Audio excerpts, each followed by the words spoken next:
Alright guys, in today's video, I'm going to do a breakdown of the trait system for Echoes of Angmar / the Lotro Classic, what it was when the game first came out. There's a lot of things that are still the same, and there's a lot of things that are also very different than what it is in today's live Lotro, where you have the trait trees. That's not something was in the game before. So with that, we're going to jump into it, and I'm going to break it down bit by bit, and hopefully this will help some of you guys who are relatively new to this system. So let's get into it. So for those of you guys who've seen, you obviously have the traits, and you have to equip the traits in order to redeem like the effects or bonus stats or whatever. Now obviously, first things first, in order to equip any traits or virtues or any things that you have, you need to go to a bard. At that bard, if you have any traits unlocked, that is where then you can equip them or switch them out as you see fit or how you want. Now obviously there's 4 different slots for what you can see when trying to equip those traits. You have virtues, race traits, class traits, and then legendary traits. And now we're going to go into each one individually and kind of just explain what's the difference of each one and what's the importance of each one, and give a little rundown. So first things first, obviously virtues. Virtues are very similar to kind of what they are in live Lotro, where they're going to give you a stat bonus or stat increase of a certain kind based on whatever virtue that is. Now what's different in Lotro when it first came out compared to where it is now is with those virtues, in order to earn ranks, you need to complete deeds. You need to complete landscape deeds, whether it's a exploration deed, quest deed, or a slayer deed. That is how you earn your ranks of virtues. Me personally, I kind of enjoy this way better. I know there's a lot of people who'd feel differently, just because with the virtues or system that we have in Lotro today, you just get XP and you can level up any virtue from any deed that you complete. Now that's awesome, but I like the old way just because it makes you have to complete a very specific, unique task in order to earn a virtue. And what's cool, the way I thought they had it, is the fact that the virtues were based on, a lot of times, the type of the virtue it was based on the type of deed that you were completing. If it was an exploration deed, most likely, more often than not, that deed will give you a virtue that's going to be more for wisdom or for willpower or something, for like a lore master or minstrel. Whereas if you're completing a slayer deed, it's most likely going to be a virtue that's going to help a melee class, because it's going to give you might, agility, and morale, or something, combat, non-combat, like moral gain, whatever. So that's the one thing that I thought was cool and very unique compared to what it is in Lotro today. Now, going on from virtues, we have our race traits. Race traits are pretty much still the same thing, exactly how it is from what Lotro is today. The stats and what they give and the difference is a little bit different, or a little bit similar here and there. Like I know the damage bonus for different race is a little bit less, not quite 5%, but it's very similar. You get 5 race traits that you can use, and you unlock more slots as you level up, and then you unlock them almost the same way that it is in live Lotro today, and that's through doing a deed. And it's usually like a slayer deed of some kind. You have to kill a certain amount of wights, you have to kill a certain amount of wargs, or something based on whatever that deed is for that race trait.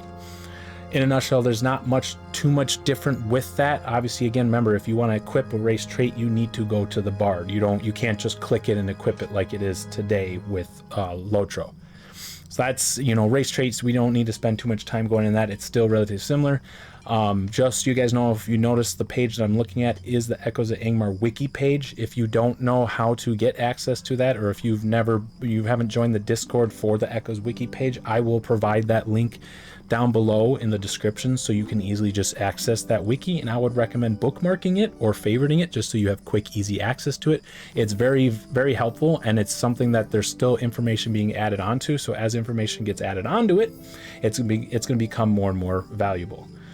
All right, now we're going to the class traits. This is where class traits and also legendary traits after this is where it's the uniqueness of this old system is compared to what it is in live Lotro today.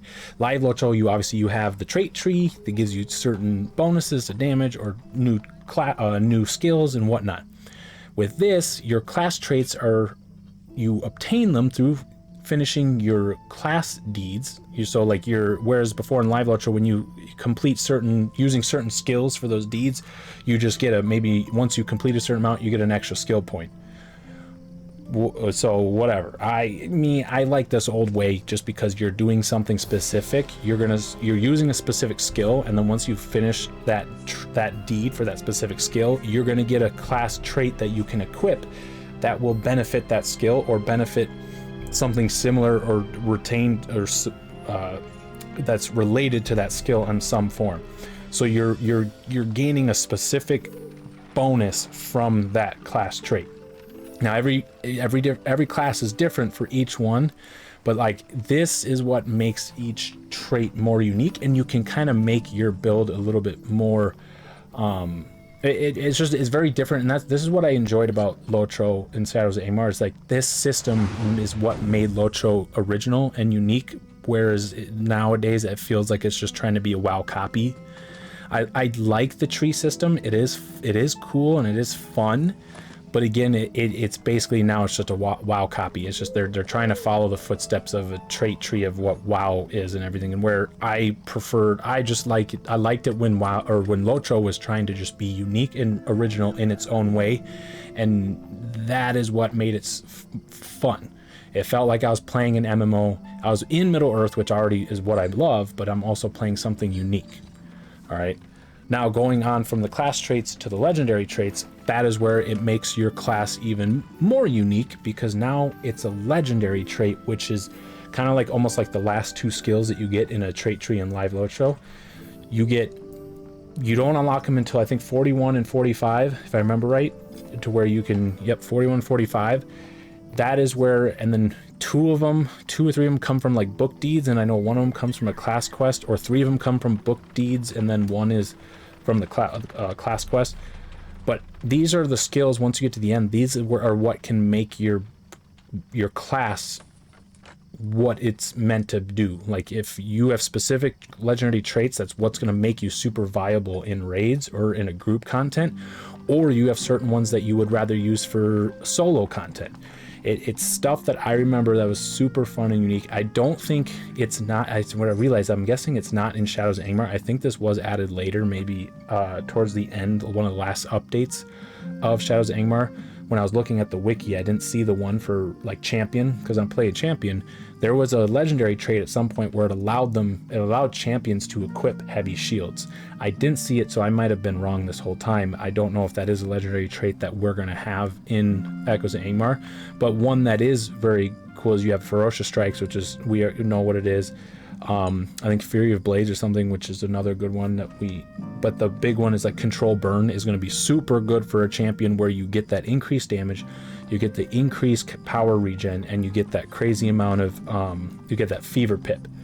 That is what then makes champion that much better, like with just pumping AoE damage in a big pull or something. It allows you to have that the fervor tick, and you have that increased damage and power regen where you can just start spamming AoEs and you just burn down the enemy. And even single target damage with Ferocious Strike or Brutal Strikes, or even anything like that, or Remorseless Strike, with that Control Burn, you're gonna pump out some awesome damage. Now every class obviously has their own unique legendary traits, and that is what makes it fun and exciting to once you can obtain them, because they make a increase just your uniqueness of your class and the fun, just having fun with your class. So all in all, you have virtues, race traits, class traits, legendary traits. They're all very, very important, especially in this hardcore event. Virtues primarily as well, because you're getting those increased stats. You want to have those increased stats because it's going to help you in the long run with survivability. Now remember, you need to go to the Bard to equip them. The Echoes of Angmar wiki page is also a great place, like I talked about earlier, for finding the specific deeds for specific virtues. So if you want, that's where you can go to, then you can look and see what specific virtues you want to farm for.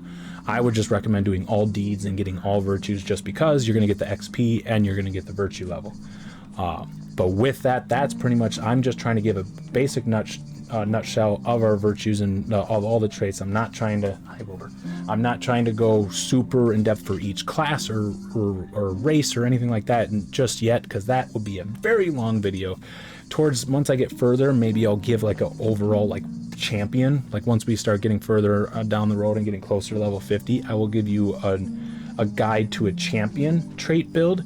That is what I could do, and then as I play other classes I'll make more. But on that, this video was specifically just to give a kind of a basic nutshell, big picture of what the trait system is in Echoes of Angmar, Lotro back in the day, for those of you who this is new to you, and even just for some of you guys who are coming back and trying to remember the system. I got a lot of requests for this in my Twitch chat, so I figured I should probably make a video on this. So if you have any questions or comments, concerns, please leave it down below. If you found this video helpful, please hit that like button, please hit that subscribe button, and leave a comment. It really helps with pushing the video in that algorithm so more people can find this, and it just helps support me so I can keep making this content for you guys, and I can just keep pumping. I want to keep pushing this stuff out here, and the more you guys like it and comment, it helps me know that I'm doing a good job. And even leave some criticism in the comments too. I'm more than happy to get some criticism to help me to what you think I missed out, so that way people can read the comments and see, oh yeah, okay, he forgot that, whoops. Okay, so other than that though, I appreciate you all. I hope you enjoyed the video, and I will see you in the next one. Matty Ice out. Thank you again everyone for watching. Again, leave a comment, let me know what you think about the video, let me know what type of content you want to see in future videos, leave a like, hit that subscribe button, and most importantly, hit that bell button so that way you can get notified every single time one of my videos go live on the channel, so that way you never miss out on any of my content. Again, thank you, and I love you all.